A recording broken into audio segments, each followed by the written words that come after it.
जय श्री राम। जय हिंदू राष्ट्र। ब्रिजभूषण सैनी, राष्ट्रीय अध्यक्ष देवसेना। मित्रों, आज का विषय है देश भर में बढ़ती हुई रेप की घटनाओं पर रोक लगाए सरकार। मित्रों, बड़े अफसोस की बात है, देश में लगातार रेप की घटनाएं बढ़ रही हैं और सरकार इन पर रोक लगाने में पूरी तरह से विफल साबित हो रही है। हालांकि सरकार ने कानून बनाए हैं, लेकिन इन कानून पर सही मायने में अमल नहीं हो पाता। सबूतों के अभाव में अधिकतर रेप के मामले के दोषी बच निकलते हैं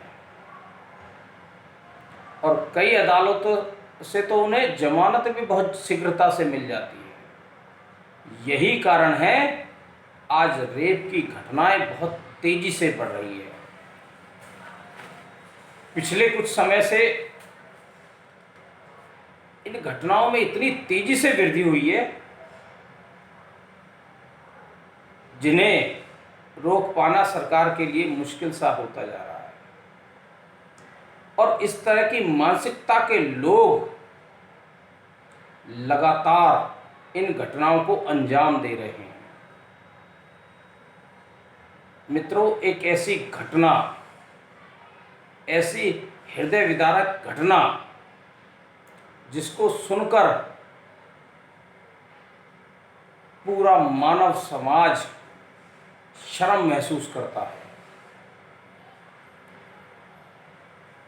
इस घटना की जितनी निंदा की जाए उतनी ही कम है, उसके लिए शब्द भी पर्याप्त नहीं है। ये घटना है तमिलनाडु की। एक 8 साल की बच्ची जिसके पिता की नौकरी लॉकडाउन के कारण चली गई। माता मानसिक रूप से विक्षिप्त है और वो 8 साल की बच्ची भूख प्यास से तड़प कर, दुखी होकर अपने पड़ोसी के यहाँ खाना लेने चली गई। मित्रों, उस बच्ची के साथ इतना घिनौना कार्य किया और करने वाले लोग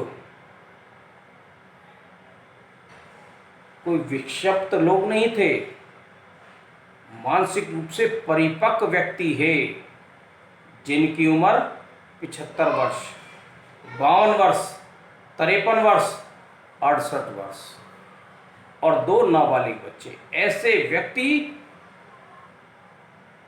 जो समाज के सम्मानित लोगों में गिने जा सकते हैं, ऐसी उम्र के लोगों ने इस हृदय विदारक घटना को अंजाम दिया। जब वो 8 साल की बच्ची उनके यहाँ खाना लेने गई तो उन लोगों ने उसके साथ इतनी ज्यादतियां की, उसके कपड़े उतरवा के उसको जलील किया और उसके बाद एक के बाद एक करके उन जाहिलों ने, उन जिहादियों ने उसके साथ मुंह काला किया। उस बच्ची की आवाज सुनने वाला वहां कोई और नहीं था। जो बच्ची भूख प्यास से तड़प रही हो, उसके साथ इतनी घिनौनी हरकतें करना क्या एक सभ्य समाज के लिए सोचने का विषय नहीं है? ऐसी घटनाएं हृदय को चित्कार कर देती है, व्याकुल कर देती है, व्यथित कर देती है। इन घटनाओं को सुनकर जहां पीड़ा होती है वहीं बहुत आक्रोश आता है कि ऐसे लोगों पर बीच चौराहे पे गोली मार देनी चाहिए। और पुलिस ने इस घटना में 6 लोगों के खिलाफ मुकदमा दर्ज किया। कुछ अन्य भी इसमें शामिल है जिसकी अभी पुलिस तफ्तीश कर रही है। उनमें से 4 लोगों को गिरफ्तार किया। उन 4 लोगों के नाम सुनिए आप। मोहम्मद नूह, जिसकी उम्र है 75 वर्ष।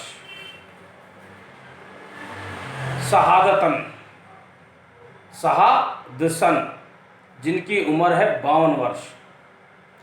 अब्दुल जफर, जिनकी उम्र है 53 वर्ष। जाफिर हसन, जिनकी उम्र है 68 वर्ष। ये 4 वो आरोपी हैं जिनको पुलिस गिरफ्तार कर चुकी है। 2 नाबालिग और भी हैं। नाबालिग होने के कारण उनके नाम प्रकाशित नहीं किए जा सकते। ऐसी मानसिकता के लोगों ने उस घटना को अंजाम दिया। अब उस परिवार की स्थिति आप समझ सकते हैं, जिसके पिता की नौकरी चली गई हो और मां मानसिक रूप से विक्षिप्त हो। उस मात्र 8 साल की बच्ची के साथ ये घिनौना जो हरकत हुई है, ऐसी हरकत करने वाले अपराधी प्रवृत्ति वाले व्यक्तियों के साथ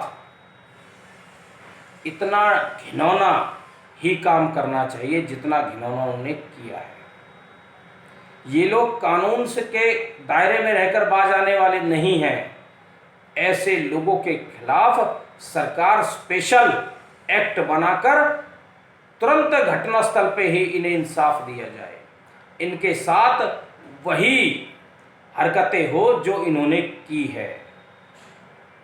बीच चौराहे में इनके गोली मारी जाए, तभी हम ऐसी घटनाओं पर रोक लगा सकते हैं, वरना तो ये घटनाएं लगातार बढ़ रही है। और मित्रों, ऐसी ही घटना एक और हुई तमिलनाडु में 2018 में। एक 11 साल की बच्ची का 7 महीने तक 18 लोगों ने रेप किया। और रेप करने वाले कोई और नहीं थे, उसी कैंपस के सुरक्षाकर्मी, पानी सप्लायर और अन्य ऐसे लोग जो वहां वॉचमैन की नौकरी कर रहे हैं या किसी ना किसी रूप में उस बिल्डिंग से जुड़े हुए हैं। उसमें ऐसे भी लोग हैं जिन्होंने इस घटना को अंजाम दिया। वो कोई कम उम्र के बच्चे नहीं थे, वो सारे परिपक्व व्यक्ति थे और उन्होंने इस घटना को अंजाम दिया। लिफ्ट चलाने वाले लोग भी इसमें शामिल थे। पुलिस ने ऐसे 18 लोगों के खिलाफ मुकदमा दर्ज हुआ और उन्हें जेल भेजा। ये उसी जिहादी मानसिकता के लोग हैं जो रेप को कोई विशेष घटना नहीं समझते। ये लोग जहां इन्हें कोई बच्ची, कोई महिला मिल जाए वहीं उसको अंजाम दे देते हैं। ऐसे लोगों के लिए विशेष कानून बनाने की जरूरत है। मौके पर ही, घटनास्थल पर भी उनके साथ वही घटना की जाए जिन्होंने उस बच्ची के साथ की है। सरेआम मुंह काला करके गोली मारी जाए, वहीं न्याय दिया जाए उस पीड़ित बच्ची को। और मित्रों, ये घटनाएं अब बहुत तेजी से बढ़ने लगी है। इसका सबसे बड़ा कारण तो एक लचर कानून है। कानून को बहुत सख्त बनाने की जरूरत है और उस पर तुरंत एक्शन लेने की जरूरत है, क्योंकि खाली केवल कानून बनाने से काम नहीं चलने वाला, उस पर सख्ती से पालन भी होना बहुत ज़रूरी है। ऑन द स्पॉट न्याय मिलना बहुत ज़रूरी है। और मित्रों, तमिलनाडु में घटनाएं कुछ ज़्यादा ही हो रही हैं। कारण क्या हुआ? जिहादी मानसिकता के लोग ऐसी अपराधी किस्म के लोग लगातार यहाँ बढ़ रहे हैं। मित्रों, 1947 में तमिलनाडु में हिंदू और मुस्लिम बराबर संख्या में रहते थे, लेकिन पिछले 70 वर्षों में वह हिंदुओं की संख्या मात्र 10% रह गई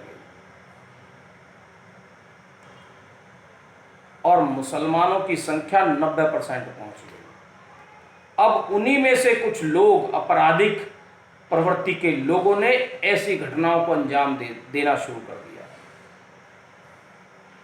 और ये घटनाएं वहाँ प्राय होती रहती हैं। कुछ मामले दर्ज हो पाते हैं, कुछों की शिकायत तक नहीं होने दी जाती और वहाँ ये आंकड़ा लगातार बढ़ रहा है। और जहां जिस प्रदेश में जिहादी और आपराधिक प्रवृत्ति के लोग बढ़ रहे हैं, वहां इसी तरह की घटनाओं को अंजाम दिया जाता है और सरकार हमारी मूक दर्शक बनी बैठी रहती है, इंतजार करती है कि और फिर घटनाएं हो तो एक्शन ले। क्या जितनी घटनाएं होती हैं उन पर पर्याप्त एक्शन लेने की जरूरत नहीं है और ऐसा सिस्टम बनाने की जरूरत नहीं है क्या कि दोबारा से इस तरह की घटनाएं ना हो सके? लेकिन मित्रों, बड़े दुख की बात है, इस तरह की घटनाएं प्रतिदिन कहीं ना कहीं किसी ना किसी प्रदेश से आती रहती हैं। हम इन घटनाओं पर रोक लगाने में पूरी तरह से विफल साबित हो रहे हैं। ऐसी मानसिकता के लोगों को तुरंत सजा का प्रावधान किया जाए, जिससे और लोगों को ये सीख मिले कि इस तरह की घटनाओं को अंजाम देने के का परिणाम क्या भुगतना पड़ता है। मित्रों, आज स्थिति बहुत भयंकर हो चुकी है। इन घटनाओं पर अंकुश नहीं लगाया गया तो ये काबू से बाहर हो जाएगी और इस देश की बेटियां, इस देश की बहनें सुरक्षित नहीं रह पाएंगी। क्या हमें एक ऐसा माहौल नहीं देना चाहिए इन बेटियों को, वे स्वतंत्र रूप से अपना जीवन निर्वाह कर सके? आज हर बेटी डरी हुई है, घर से निकलने में वो संकोच करती है, झिझकती है, कहीं इस घटना का शिकार न हो जाए। और कई राज्यों में और कई ऐसे जिलों में जहां जिहादी मानसिकता के लोग हैं, वहां बेटियों को 5वीं 6ठी क्लास के बाद अब स्कूल भेजना तक बंद कर देना पड़ता है। ऐसे ही बहुत सारे मामले मेवात में होते रहे हैं, केरल में बहुत सारे मामले हुए, कश्मीर में ऐसे मामले हुए। रेप की लगातार घटनाएं ऐसे प्रदेशों में बढ़ रही हैं जहां जिहादी मानसिकता के लोग और इस तरह की आपराधिक घटनाओं को अपराध अंजाम देने वाले लोग ज़्यादा हैं। मैं सरकार से अनुरोध करूंगा, हम अपनी बेटियों को सुरक्षित माहौल दे पाएं और ऐसी घटनाओं पर पूरी तरह से अंकुश लगा सके, इस तरह के कानून की व्यवस्था करें और उसका सख्ती से पालन करें। मित्रों, आपका बहुत बहुत धन्यवाद। जय हिंद, जय भारत, जय हिंदू राष्ट्र।